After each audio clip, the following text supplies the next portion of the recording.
Les plus beaux costumes de l'Opéra de Paris sont à découvrir au Centre national du costume de scène à Moulins dans l'Allier. Avant-goût de cette exposition avec Léa Brocquerie et Anne-Claire Huette.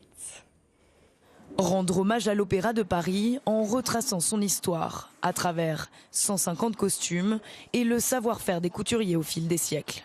Cette exposition met à l'honneur les ateliers de couture du Palais Garnier, dont la réputation n'est plus à faire, puisque depuis le XVIIe siècle, ils ont une réputation d'excellence qui ne s'est jamais démentie.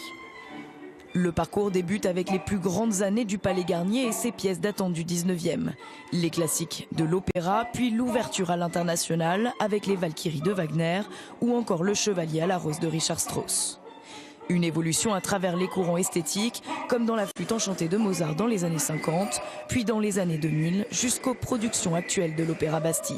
Les metteurs en scène souhaitent vraiment rendre l'œuvre tout à fait contemporaine, grâce justement à la création de ces costumes dans une esthétique. C'est vrai que ce costume de cosmonaute pour la bohème, c'est assez paradoxal, c'est assez innovant et un petit peu aussi perturbant peut-être pour certains spectateurs qui ont plutôt l'habitude de voir des opéras comme la bohème traités dans une esthétique 19e qui est la date de la création. Une évolution incarnée par la créativité des costumiers et le choix des metteurs en scène. Oui, le costume, c'est la mémoire de l'opéra, mais aussi de l'évolution, de l'importance d'un costume dans une mise en scène. Un costume n'est jamais seul, il est intégré dans une histoire, dans un ballet, dans une esthétique, surtout pour les contemporains.